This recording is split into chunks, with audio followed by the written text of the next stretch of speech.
Hello students, I am Anjali Patel from Samarpan Gyan School. Today we are going to learn Hindi of class 8.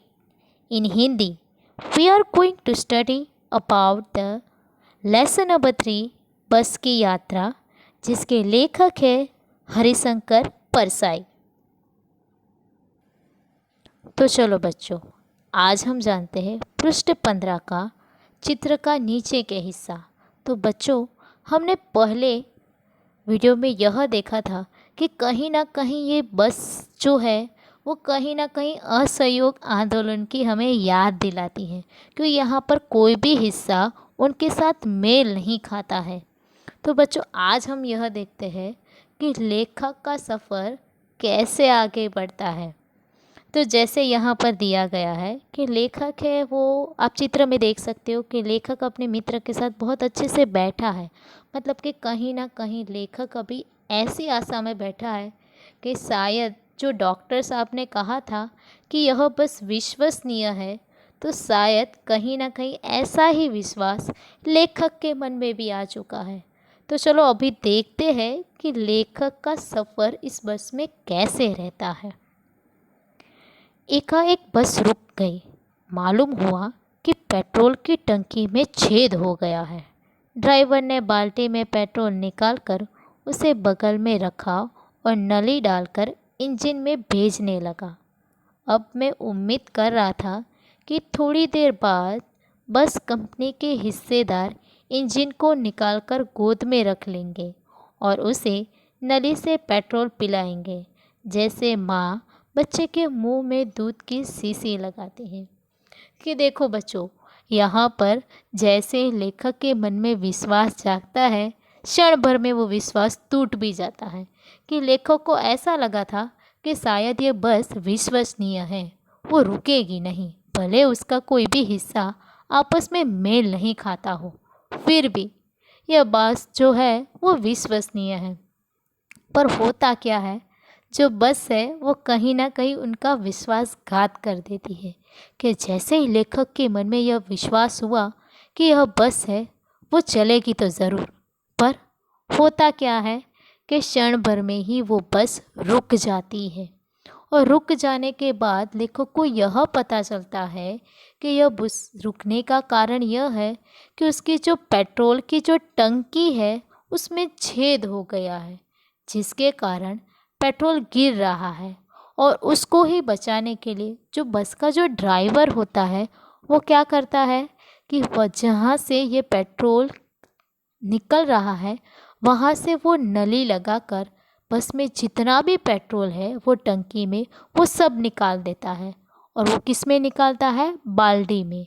और वही बाल्टी में वो petrol जो उसने इकट्ठा किया है वो इकट्ठे किए पेट्रोल को वह इंजन तक भेजने वाला है। मतलब कि बाल्टी में भरा हुआ जो पेट्रोल है वो अभी नली के द्वारा डायरेक्टली अभी वो इंजन में मिल जाने वाला है, मतलब कि वो इंजन में जाएगा। और उसको देखकर लेखक के मन में यह विचार आता है कि जैसे यहाँ पर इंजन को निकाल के गोद में रख लिया हो, और वो ऐसा प्रतीत होता है जैसे कोई छोटे बच्चे को माँ गोद में लेकर दूध ना पिला रही हो। वैसा ही कहीं ना कहीं लेखक को और उसके मित्र को यह अनुभव हो रहा है। उसके बाद बस की रफ्तार अब 15-20 मील हो गई थी।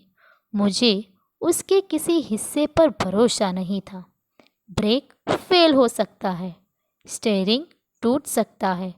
प्रकृति के दृश्य बहुत ही लुभावने थे। दोनों तरफ हरे भरे पेड़ थे जिन पर पक्षी बैठे थे। मैं हर पेड़ को अपना दुश्मन समझ रहा था। जो भी पेड़ आता डर लगता कि इससे बस टकराएगी। वह निकल जाता तो दूसरे पेड़ का इंतज़ार करता। झील दिखती तो सोचता कि इसमें बस गोता लगा जाएगी।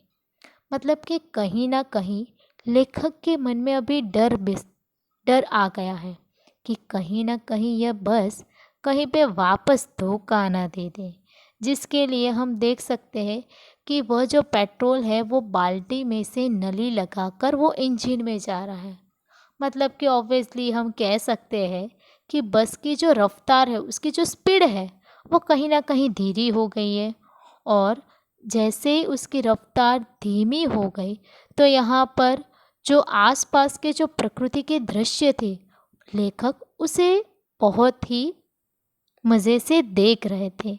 परंतु उसके बीच में भी लेखक को आने वाले जितने भी पेड़ थे, मतलब कि रास्ते में जो भी पेड़ थे, वो कहीं ना कहीं उसको दुश्मन के समान लग रहे थे। और लेखक को इस बात का भी डर था, कहीं वापस से ब्रेक फेल ना हो जाए, स्टीयरिंग ही टूट ना जाए। परंतु यहाँ पर जो पेड़ बीच बीच में आ रहे थे, उन्हें दुश्मन क्यों लग रहे थे? क्योंकि लेखक को डर था, अगर इसमें से कुछ भी हो गया, शायद ब्रेक फेल हो गई, तो ये बस है, कहीं ये पेड़ से टकरा तो नहीं जाएगी। अगर स्टीयरिंग टूट गया और बैलेंस बिगड़ा, तो कहीं ना कहीं हम गिर तो नहीं जाएंगे। वैसा ही डर यहाँ पर लेखक को लग रहा था। इसीलिए यहाँ पर लेखक को आने वाले जितने भी पेड़ थे, वो दुश्मन के समान लग रहे थे। क्यों? क्योंकि यहाँ पर कहीं यह बस इस पेड़ से या दूसरे पेड़ से टकरा नहीं जाए। इतना ही नहीं, यहाँ पर उन्हें पक्षी भी दिख रहे थे। जो पक्षी है, जो बहुत ध्यान से यहाँ पर बस को भी निहार रहे थे। और उसके आगे जैसे ही लेखक गए, उन्होंने देखा कि झील नज़र आ रही थी। छोटा सी झील को देखकर लेखक को मन में वापस से डर बैठ गया, कहीं यह बस है वो स्टीयरिंग टूटने की वजह से इस झील में ना गिर जाए। मतलब कि यहाँ पर प्रकृति के दृश्य जो देखने जैसे थे, पर यहाँ पर यही प्रकृति के दृश्य कहीं ना कहीं लेखक के मन में डर पैदा कर रहे थे। एकाएक फिर बस रुकी। ड्राइवर ने तरह तरह की तरकीबें की, पर वही चली ही नहीं। सविनय अवज्ञा आंदोलन शुरू हो गया। कंपनी के हिस्सेदार कह रहे थे, बस तो फर्स्ट क्लास है जी, यह तो इत्तेफाक की बात है। क्षीण चांदनी में वृक्षों की छाया के नीचे वह बस बड़ी दयनीय लग रही थी। लगता जैसे कोई वृद्धा थक कर बैठ गई हो। हमें ग्लानि हो रही थी कि बेचारी पर लदकर हम चले आ रहे थे। अगर इसका प्राणांत हो गया, तो इस बियाबान में हमें इसकी अंत्येष्टि करनी पड़ेगी। हिस्सेदार साहब ने इंजन खोला और कुछ सुधारा, बस आगे चली। उसकी चाल कम हो गई थी। तो बच्चों, यहाँ पर यह दिया गया है कि लेखक को डर था, कहीं बस वापस नहीं रुक जाए। मतलब होता वही है कि लेखक को जिस बात का डर था कि कहीं वापस से बस रुक गई, तो वैसा ही होता है कि बस वापस से रुक जाती है। यहाँ पर ड्राइवर ने बहुत सारी तरकीबें लगाई।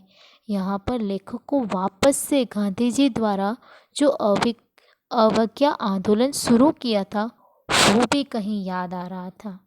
परंतु यहाँ पर कंपनी के जो हिस्सेदार थे, वो तो बड़ी बड़ी बातें कर रहे थे कि जब लेखक ने उनसे पूछा था कि यह जो बस है वो चलती भी है क्या, उस समय कंपनी के हिस्सेदार ने तो बड़े चाव से कहा था, यह बस चलती क्यों नहीं, दौड़ती है। पर यहाँ पर बस तो फर्स्ट क्लास है जी, ऐसा भी कहा गया था। परंतु ये तो इत्तेफाक की बात है। मतलब कि यहाँ पर जो हिस्सेदार है, वो अपना हिस्से को खोना नहीं चाहते, जिसके लिए वह क्या बता रहे हैं हमें कि यह बस तो बड़ी फर्स्ट क्लास है, पर आज इत्तेफाक से ये बस है वो बार बार रुक रही है। और इतना ही नहीं, यहाँ पर जो शाम और ढल रही है, चांदनी दिखाई दे रही है, और उस समय लेखक को ऐसा लग रहा था जिससे बस है वो वृद्ध हो चुकी है। अगर बच्चों आप जानते होंगे, जो वृद्ध होते हैं, हमारे घर पे जो दादा या दादी होते हैं, अगर वो थोड़ा सा भी काम करते हैं तो वो थक जाते हैं। तो कहीं ना कहीं यह जो बस है वो हमारा भार उठाकर कहीं थक नहीं गई हो, ऐसा प्रतीत हो रहा है। और उनको देखकर यहाँ पर लेखक को और दया आ रही है कि हम यहाँ पर बड़े लद कर बैठे थे, बेचारे इस बस के बारे में हमने सोचा भी नहीं, कहीं उनके प्राण न निकल जाए। अगर उनके प्राण निकल गए तो शायद हमें यहाँ पर उसकी अंतिम विधि, बियाबान मतलब कि अंतिम विधि भी हमें यहाँ पर ही करनी होगी। परंतु यहाँ पर जो हिस्सेदार साहब है, जिसने इंजन को खोला, कुछ उसमें सुधार किया, थोड़ी बहुत उसमें कुछ जोड़ जाड़ की, जिसके वजह से बस है वो वापस से शुरू हो जाती है, वापस से चलने लगती है। धीरे धीरे वृद्धा की आंखों की ज्योति जाने लगी। चांदनी में रास्ता टटोलकर वह रेंग रही थी। मतलब कि बस शुरू तो हो गई, परंतु उसके जो 20 या 30 जो स्पीड थी उससे भी कम हो गई। तो हम बोल सकते हैं कि यहाँ पर बस के सामने जो भी आने वाला था, जो भी वाहन उसके सामने आने वाला था, कहीं ना कहीं उनकी स्पीड भी उससे ज़्यादा रही थी। कि यहाँ पर आगे या पीछे से कोई गाड़ी आती दिखती तो एकदम किनारे खड़ी हो जाती और कहती, निकल जाओ बेटी, अपनी तो वह उम्र ही नहीं रही। मतलब कि यहाँ पर हमें हंसी भी आ रही है कि बस है उसकी स्पीड इतनी कम हो गई कि उनके पीछे बहुत दूर होने वाले, जो बहुत दूरी पर जो वाहन होते थे, वो भी कहीं ना कहीं उससे आगे निकल जाते थे। हम ऐसा भी कह सकते हैं कि बस के सामने जो साइकिल चलाने वाला इंसान है, उसकी स्पीड भी उनसे कहीं ज़्यादा थी। तो बच्चों, आज हमने यह देखा कि जब लेखक इस बस में बैठते हैं, उनका सफ़र आगे बढ़ता है, तो उनके सफ़र में बहुत सारी रुकावटें आते हैं। और वही रुकावट में जो प्रकृति के दृश्य, जो लुभावने, जो सुंदरता दिखनी चाहिए, कहीं ना कहीं लेखक के मन में वो डर पैदा करती है। कहीं ना कहीं वो लेखक के लिए यहाँ पर दुश्मन बन गए हैं। कि इतना ही नहीं, यहाँ पर जो बस है वो रुक रुक के चल रही है, जिससे लेखक को उनके ऊपर दया आ रही है कि यहाँ पर हम लद कर उनके ऊपर बैठ गए और कहीं ना कहीं हमने इस बस के बारे में सोचा भी नहीं। और उसके बाद उसकी इतनी स्पीड कम हो गई कि यहाँ पर दूरी पर रहने वाहन भी उनसे आगे निकल जाता है।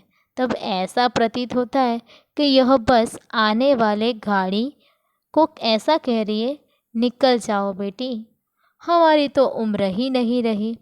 तो बच्चों, आज हमने यह जाना। अभी कल के वीडियो में हम यह जानेंगे कि आगे जाकर ये बस लेखक को कौन सा अनुभव करवाती है। तो बच्चों, आज हमने पृष्ठ 15 और 16 के पेज पर जाना। अभी कल हम और उसके बारे में जानेंगे। धन्यवाद।